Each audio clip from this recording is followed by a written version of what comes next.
Mesdames et messieurs, bienvenue à ce rendez-vous hebdomadaire du journal en langue française. 6 ambassadeurs accrédités dans la République de Guinée équatoriale résidant dans d'autres États ont présenté leur lettre de style mercredi au ministre des Affaires étrangères et de la coopération, M. Agapiton Mbamokui. Le premier à comparaître face au ministre des Affaires étrangères équato-guinéen a été l'ambassadeur de la République d'Angola, M. Gilberto Buta Lutukuta, qui a exprimé dans sa brève conversation avec M. Mbamokui qu'avec cet acte, son pays souhaite renforcer le lien d'amitié historique et de coopération avec la République de Guinée équatoriale et a également dit qu'il devrait stimuler ces liens dans le secteur économique dans l'intérêt commun de deux États, car ils sont membres de la CPLP. M. Mbamokui a également reçu une promesse Mbissa de l'ambassadeur de la République de Swaziland accrédité à Malabo, résident à Addis Abeba. Ils ont également présenté leur lettre de style au ministre M. Alex Villaluz Lamadrid, ambassadeur des Philippines, et Asuman Youssouf Mondaha, ambassadeur de l'Union des Comores. Jusqu'à présent, reste à présenter leur lettre de style aux ministres, les ambassadeurs de la République du Sénégal, M. Saoudatou Ndiaye Cheikh, M. Axilio Villadares Molina, ambassadeur de la République du Guatemala, et l'ambassadeur de Belgique accrédité en Guinée équatoriale. Le coordinateur national de la ASSO, M. Bienvenu Donsoué Aloro, s'est réuni dans l'après-midi du samedi avec les agents de son entité pour discuter sur les préparatifs de la Journée internationale de la femme qui se tiendra le 8 mars.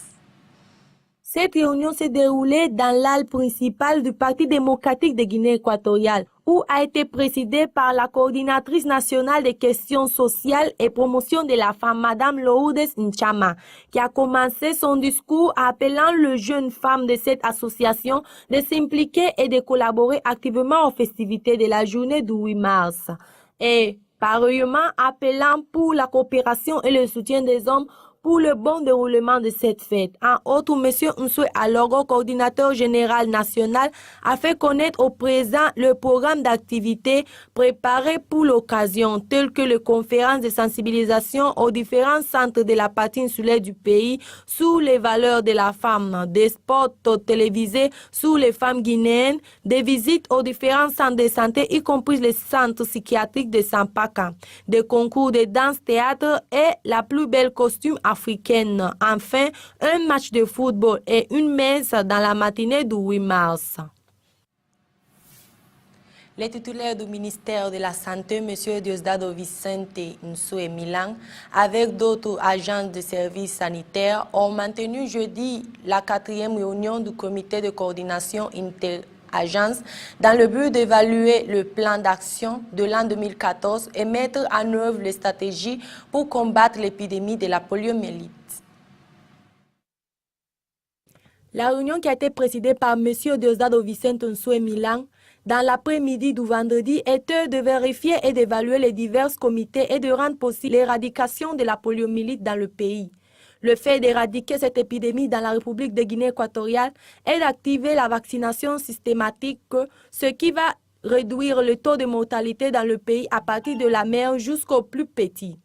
Le docteur Camilo a fut le premier à présenter le plan d'action élaboré l'an dernier, en démontrant toutes les anomalies constatées.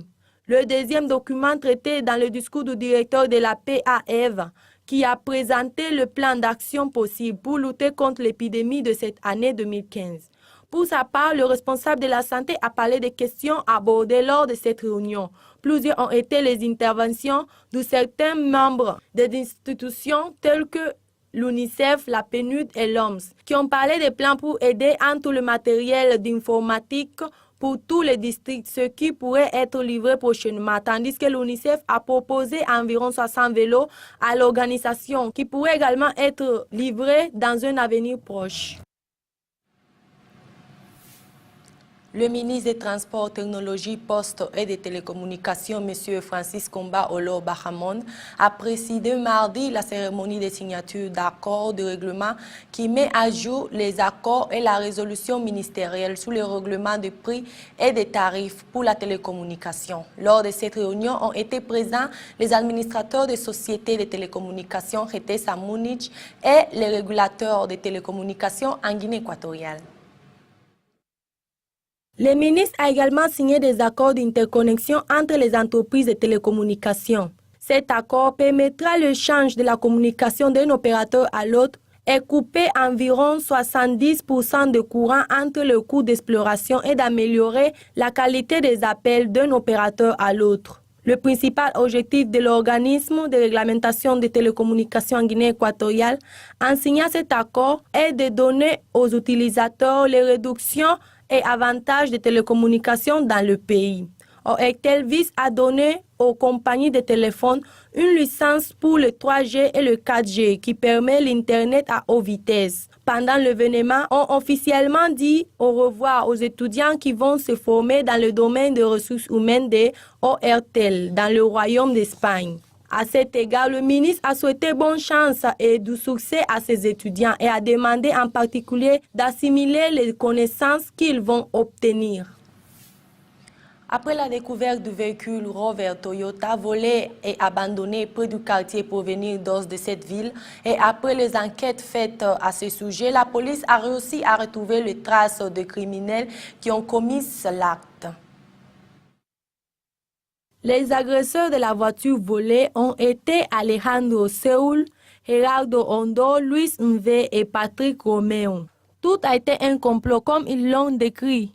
Les victimes, lorsque les détenus ont attaqué la maison de Fernando Oliveira à environ 3 heures du matin, en attachant à la fois lui comme sa femme et ses enfants, et en lui menaçant de leur remettre une importante somme d'argent ou sinon ils n'auront pas à vivre pour raconter l'histoire. Impossible d'atteindre leur objectif, ils ont décidé de s'emparer des objets de valeur tels que les écrans plasma, les appareils photo, même la voiture des victimes. Selon des sources bien confirmées, ce n'est pas la première fois que ce groupe est la cause des actes comme ceux-ci. Et ils attaquent des églises comme Sanctuario Claret, la cathédrale, le centre des Salésiennes, et Waiso Ipola et le centre Santa Teresita, et ont aussi attaqué un citoyen chinois. Et sont aussi la cause de meurtres de plusieurs vigiles. Les accusés sont à présent détenus à la gendarmerie nationale en attendant leur verdict. À présent, la page sportive de notre journal. Dans l'après-midi du mercredi, le président de la Fédération équato-guinéenne de football, M. Jorge Andrés Mbomio, accompagné par ses principaux collaborateurs, ont visité les élèves de l'Académie de football Canosport et les installations sportives du camp Pablo Boya de Sampaca. Après le serment d'office, les membres de la Fédération de football équato-guinéenne se sont conduits dans les installations de l'école de football Canosport pour voir le programme des élèves ainsi que le musée où il se présente certains prix et titres remportés jusqu'ici, présidé par le président M. Jorge Andrés Mbomio de la FEGIFOOT. M. Andrés Jorge Mbomio, dans son discours, a félicité les chefs de l'Académie pour leur excellent travail et pour soutenir la Fédération de football de notre pays en encourageant le groupe de jeunes gens qui ont voyagé dans la matinée du jeudi à la République du Congo où joueront le tournoi continental et leur a souhaité beaucoup de succès et la réussite en général. Rappelez-leur que c'était le premier acte officiel accompli par le plus grand établissement de football de notre pays après avoir juré serment mercredi. Les mêmes prévoient également ouvrir un campus à Angers où ils vont participer des académies nationales et internationales. La visite s'est terminée avec une signature dans le livre d'or de l'Académie par le chef de la FEGIFOOT qui s'est engagé à aider et soutenir l'Académie et après tout une séance de photos de famille entre la directive et à la fois les étudiants de l'école Canosport. L'équipe de basketball de l'INES Amigos de Jesus de cette capitale ont commencé avec leur séance d'entraînement le mardi pour se préparer pour la Ligue jeunesse du basketball du pays. Les garçons sélectionnés à l'école privée Amigos de Jesus de cette capitale ont mis en marche les séances d'essai face à la compétition de la Ligue jeunesse de basketball, où comme d'habitude, les meilleurs de la partie insulaire du pays vont s'affronter avec ceux de la région continentale. Le joueur de la défensive du centre Amigos de Jesus, Metodio Nzameyo, a expliqué la procédure au rapport à la télévision à Songa en laissant clairement leur objectif face à cette compétition. Selon les informations, les garçons s'entraînent le mardi et le vendredi pour garder la forme, de sorte qu'ils soient à la hauteur des autres ensemble et ainsi obtenir de bons résultats. Dans la soirée du mardi, l'ensemble de l'équipe de Leones Vegetarianos ont repris leur entraînement après leur victoire par 1-0 face au combiné Dolphins du Nigeria dans la phase préliminaire de la Coupe de la CAF.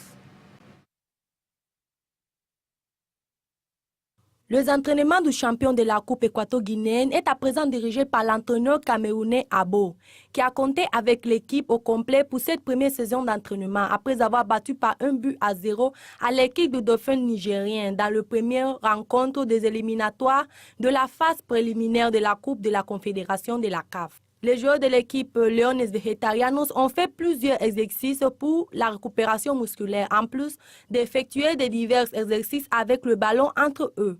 Dans une interview avec l'entraîneur de l'équipe, a parlé de ce sujet et a dit qu'il se porte normalement car il tente d'améliorer la façon de jeu des joueurs. Abo a également parlé du match retour et a dit qu'après l'avantage acquis à la maison, vont essayer de faire tout le possible pour être victorieux au Nigeria, en soulignant que les Leones Vegetarianos vont à nouveau faire face à Adolphine le 28 de ce mois au stade de la Libération dans la ville de Nigeria au Calabar.